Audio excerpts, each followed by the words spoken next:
If you haven't noticed, Gen 4 has been added to Pokemon Go. Now before I continue on giving you an analysis of all the Gen 4 Pokemon, I want to let you know that this is part 3 of a 4-part series. So if you haven't seen parts 1 or 2, links in the description to those, bring you up to speed with what's going on here. And if you have watched those, well, welcome back to Swag Tips. This video is going to be covering Pokemons 463 through 482.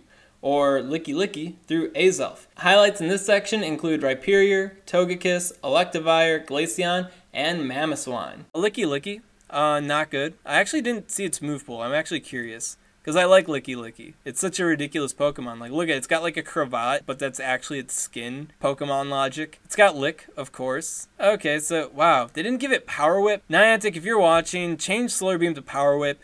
It won't make Licky Licky good, but Power Whip is like one of Licky Licky's moves. They're disconnected from the franchise. They give the Metal Face Pokemon Flash Cannon instead of Iron Head, and they give Licky Licky, the Pokemon that, you know, you're supposed to envision it doing Power Whip with its tongue, they give it Solar Beam.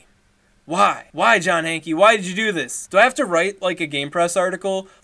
Like non-signature moves that are notable for these Pokemon, or pseudo-signature moves. That'll be the title of the article, and just you guys watch. Within a week, all the moves are going to be perfect. So it's going to happen, guys. I'm not crazy.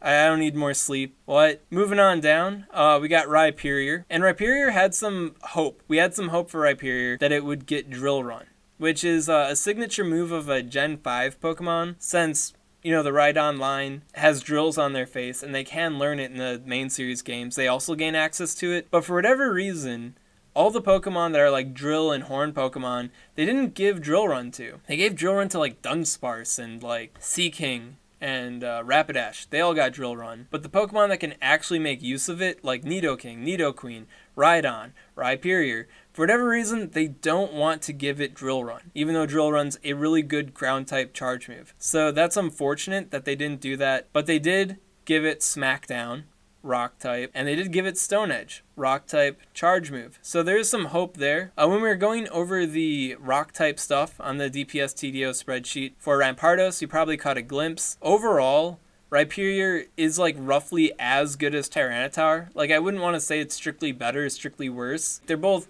you know, they're kind of around each other's performance. If you're up against an electric type Pokemon, you do benefit from that immunity to resistance, and you do benefit from the access, because you can't get Smackdown Tyranitar. You have to trade for it. Pretty good, like, alternative option if you missed out on the Tyranitar Community Day. And you're still going to want to have your tanky rock types too, because even though Rampardos is busted, stupid, crazy, best rock type move pool possible, DPS, insano monster, it's still pretty fragile. So if you need like an anchor or something, or we don't know how exclusive they're going to make Rampardos, it could be like annoyingly insane to get. Who knows? Good job on getting a good rock type moveset and being a very solid, viable rock type Pokemon that people should invest in at least one in. Finally, Swag Tips is changing his tune. I'm going to start recommending people power up things instead of telling people to not power up things. So a nice little change of pace there coming. Rhyperior is going to be part of that pack. Earth Power is one of the moves that was data mined but not implemented. We don't know what the stats are. We don't know which Pokemon are going to get it. But if Rhyperior gets it, it could make it a better ground type Pokemon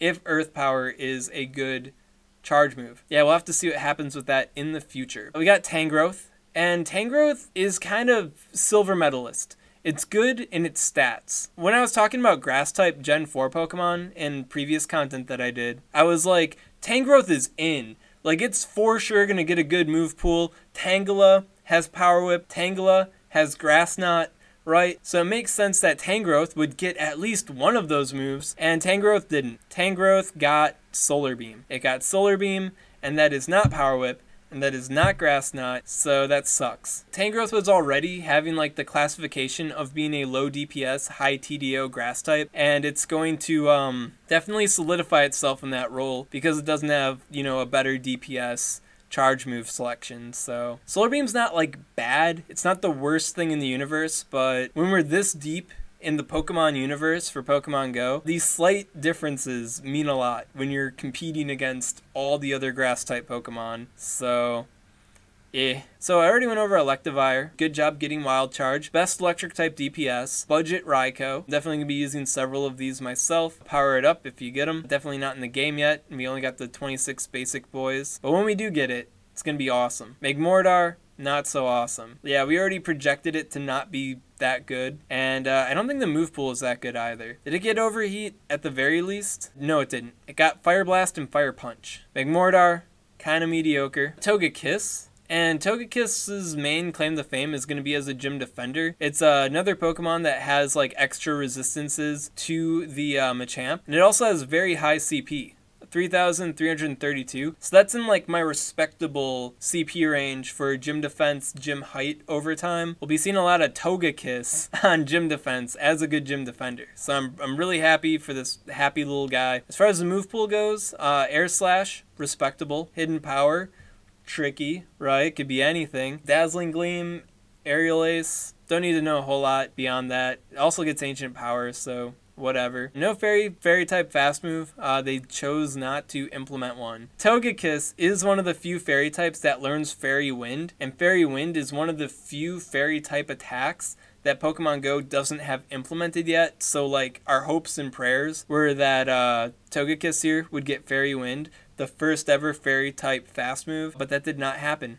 So yeah. Alright, so going on down, we got Yanmega. And Yanmega is overall a pretty good winner as far as the move pool lottery goes. It got Bug Bite and Wing Attack, and it got Aerial Ace and Bug Buzz. Bug Buzz is one of the better bug type charge moves in the game, so definitely has some hype there. If you recall from my like Mewtwo counters in Gen 4, it resists, double resists the fighting type damage of Focus Blast. Mewtwo's like almost gone, and by the time we get this guy, Mewtwo will probably be gone, but just kind of highlighting the merits of being a powerful, tanky bug-type Pokemon. So I'd say overall, Yanmega is the best bug-type Pokemon in Pokemon Go. It's not technically out yet, but given its Game Master information, best bug. And with its flying-type move pool, it's also a respectable flying type. Definitely not the best, because you got Rayquaza you got to compete with, and like Lugia, and technically Moltres, but doing really well for the flying type side, so a little duality there. So I'd say overall Yanmega is a Gen 4 winner. Alright, so Leafeon and Glaceon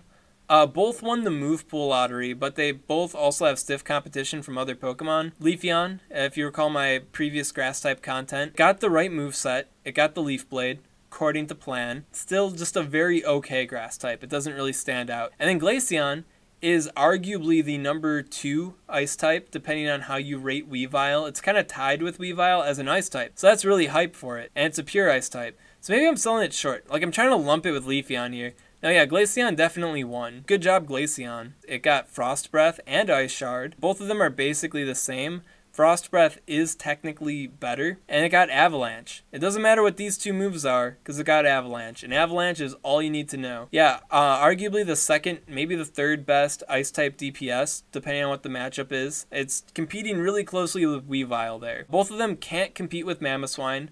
Mamoswine is just busted, but for secondary Ice-types go, Glaceon, super good. Can't wait to figure out how we get it, because we can't right now. Alright, so we got Gliscor. Gliscor, 185 attack stat, not doing so hot. Might be an interesting defender, because it does have resistance against Machamp, and it does have pretty thick stats.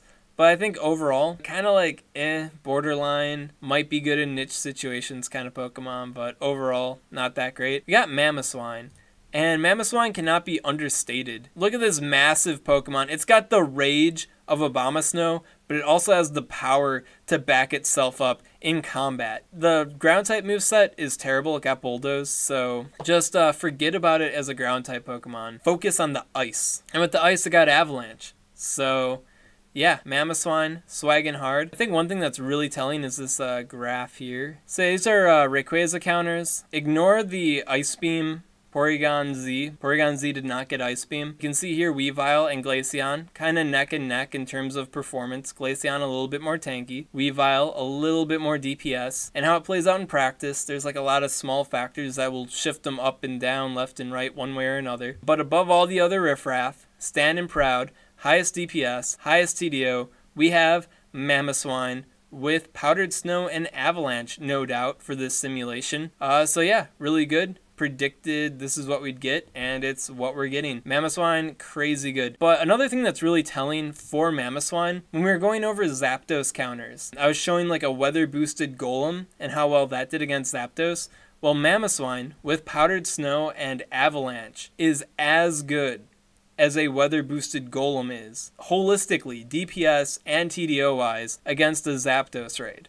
So I think that's also really telling that, like, as tanky, as powerful as a weather boosted Golem against, you know, a mono flying type, more or less. Yeah, Mamoswine, crazy busted ice type. When you're able to get it, do your best to get at least one, because it's going to serve you well in the Pokemon Go universe. Porygon Z, really interesting Pokemon, but got cursed with the move pool, unfortunately. Feeling pretty sad about my Porygon Z here, because Porygon Z is one of my faves, and it breaks my heart when my faves don't do well. Got Hidden Power, which is nice, because that's like infinite potential, kind of, when you got a busted attack stat. But its charge moves are still Solar Beam, Zap Cannon, and Hyper Beam. I think that's the same as Porygon 2. You'd think Niantic could get a little creative here and give it like Dark Pulse, or maybe Ice Beam, or Thunderbolt, or something like actually decent moves, but they chose not to. They chose to give it Solar Beam, Zap Cannon, and Hyper Beam, which is... Hyper Beam's cool. It makes it, like, arguably the best normal type attacker. So there is some, like, a little baby swag there, especially if partly cloudy weather is on your side. But overall, yeah, not that great of an attacker. Alright, we got Probopass next. Oh, skipped over Gallade. I'll go back to Gallade. Probopass. The only thing that's cool about Probopass is it's got this giant nose and like a mustache going on. Crazy Mario kind of look going on here. But overall, not a good Pokemon. I mean, it got Rock Throw and Rock Slide. That's decent, I guess. But it's got a 135 attack stat, so yeah, it's bad. I just like how it looks. Giant nose with the mustache. Dusknoir. And Dusknoir, also unfortunately mediocre Pokemon. Dusknoir is another one of my faves. And its move pool, not so blessed. Stats, not so blessed. Got Frostlass, and yeah, you just have to see like 2000 CP, low stats all around the board. Frostlass, not that great. Rotom, or Rotom, whatever you want to pronounce it as, kind of mediocre. And we don't have any information on the Rotom forms. If you aren't familiar, Rotom can possess household objects. So there's a Rotom refrigerator form, and then it's an electric ice type Pokemon. So that's going to be kind of silly to deal with in the future. And if I recall correctly, they got better stats than Rotom does. The Rotom that we're going to get, when we get it, if we get it, I don't know how they're going to handle Rotom. Because Rotom's not legendary, or at least I'm pretty sure it's not legendary, but it's got like this kind of like pseudo-mythical status in a way. It's like a special Pokemon. I think it can breed even. So Rotom's not that special, but it's kind of special. So yeah, we'll see how Pokemon Go handles its release. And then we got Uxie, Mesprit, and Azelf, and you can write off Uxie and Mesprit right away. I didn't look at Azelf's move pool though. I didn't hear anybody talking about it in the Game Press team, so I can only assume it's mediocre. We got Confusion, that's good. And Future Sight, which is good. So it won in the moveset category. But as far as the competition goes with other Psychic-type Pokemon, I think it's going to struggle to stand out overall. I think that's like what my previous analysis is basically concluded on the Azelf. Halfway decent Psychic-type boy. One thing that's kind of lame to think about, these three Pokemon form a trio. So it's basically going to be like the Regis 2.0. Like, you know, 3 months of the same raid boss. So I'm not looking forward to that at all. Get your Tyrannitars and I guess your Weaviles, perhaps, ready, but That was a clip from my live stream Swag Tips. Swag Tips streams every Tuesday at 7 p.m. Central Time on the Twitch channel Swag Tips. If you have any questions on this content that you want answered, comment below, let me know what's up. And if your question is, Ryan Swag, what about all the other Pokemon? What about the legendaries that aren't the Lake Trio? Well, that's in the 4th section. I hope to have it up tomorrow. And if you enjoyed this content, you want to see more like it, maybe you want to see that 4th part that talks about all the legendaries, well then make sure to subscribe to Swag Tips. Oh yeah, whisper time. Swag Tips. I'd also like to give a special shout out to these Patreon supporters. If you're not familiar, I have a Patreon set up so I can afford a video editor while I'm in school, so I can continue to easily make YouTube videos while keeping up with my studies. If you'd like to support the Swag Man and his uploading and affording a video editor, head on over to patreon.com/swagtips. If you want some hype news on that, we do have Swag Tips Central HQ, the Patreon Discord now set up. So if you want to mainline your swag tips, this is the place to do it.